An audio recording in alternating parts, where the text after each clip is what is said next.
sure? Here's a compelling and natural-sounding introduction for your speech. Silence is a powerful force. It can bring peace, but it can also destroy. Imagine a workplace where an employee struggles every day, feeling unheard and unseen.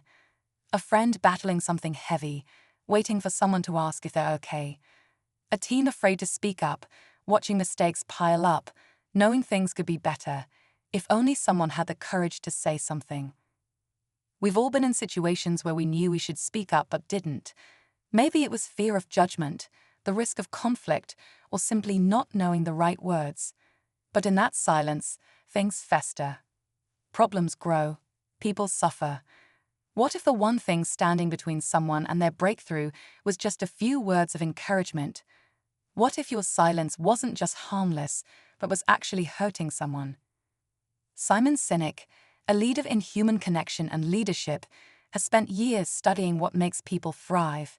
His message is clear. Leaders aren't the ones with the loudest voices, but the ones who give others the courage to speak. The world doesn't need more bystanders. It needs people willing to step in, to ask the hard questions, to be the voice someone else is too afraid to use. Think back to a moment when you stayed silent and regretted it. What if next time you changed the outcome? What if you became the reason someone found their strength? Because when you hold back your words, you don't just miss an opportunity, you let something valuable slip away. And sometimes, that silence doesn't just cost an idea or a moment, it costs people. So, are you ready to break the silence? There's a moment in life when we see something wrong, something that shouldn't be happening. But we hesitate.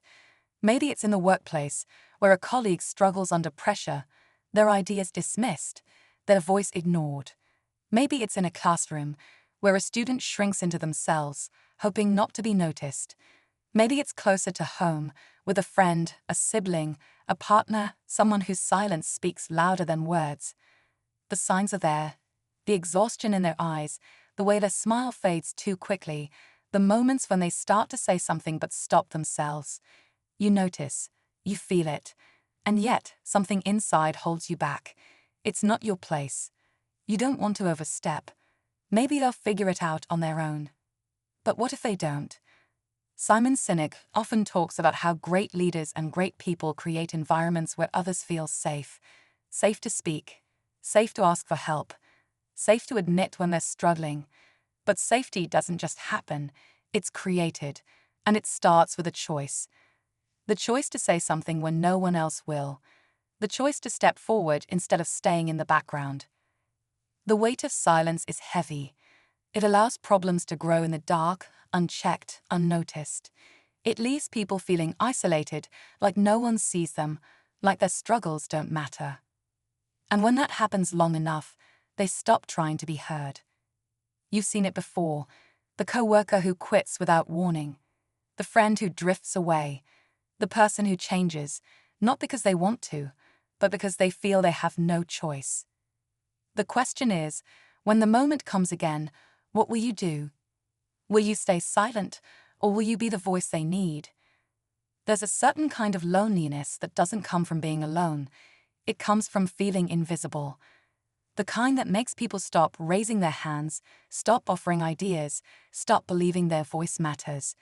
It happens quietly, little by little, and no one notices until it's too late. Think about the team member who once shared ideas with excitement, but now just nods along. The friend who used to light up every conversation, but now only listens, responding with half-hearted smiles. The person who once stood up for themselves, but now avoids eye contact, afraid of being dismissed. This isn't just coincidence. It's the slow erosion of confidence, of self-worth, of belief that speaking up makes a difference. And yet, those around them see it. They notice the changes, the withdrawal, the unspoken words. But still, no one steps in. Maybe they assume someone else will. Maybe they think, it's not my business. Maybe they're afraid of saying the wrong thing. So they stay quiet. They convince themselves that silence is better than interference. But silence is never neutral. It either protects or it destroys. Simon Sinek talks about how leadership isn't about authority, it's about responsibility.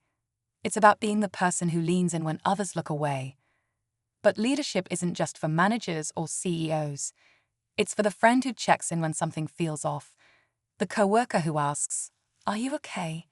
and actually listens, the stranger who offers a kind word at the right moment. Simon Sinek reminds us that the strongest leaders, the most impactful people, are the ones who step into discomfort. They don't wait for the perfect words. They don't wait for permission. They simply show up, because they understand that the smallest gesture, a question, a conversation, even just acknowledging someone's presence, can change everything. But most people don't step in. They assume someone else will.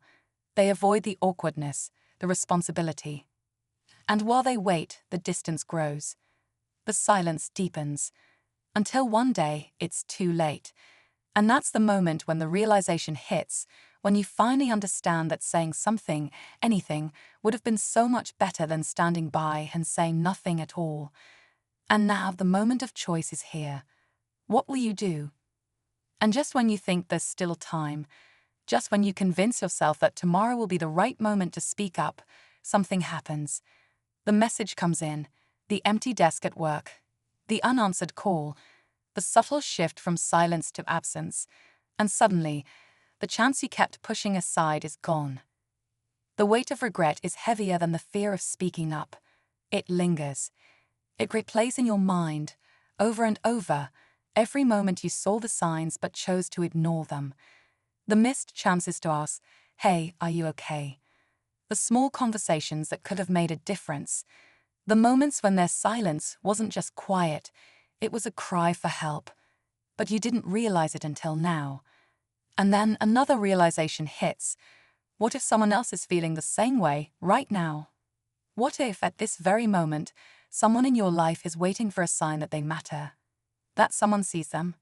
That someone cares enough to ask? The thought is unsettling, because this isn't just about the past anymore. It's about now. Simon Sinek teaches that leadership is about service, not grand gestures or perfect words, but simple human moments. The choice to notice, the courage to act, the willingness to be the person who refuses to let silence win. And now, the moment of hesitation is back again. The same fear, the same excuses. But this time, you know what's at stake. So, do you let the moment pass again? Do you watch another person fade into the background, convincing yourself that it's not your responsibility? Or do you break the silence before it's too late? Because this time, you know, the cost of saying nothing is far too high. And then, just as you're about to let the moment pass again, something inside you shifts. A voice in your head says, "Not this time." The hesitation is still there, the fear of saying the wrong thing, of making it awkward. But this time, you push past it. You reach out. The response isn't immediate.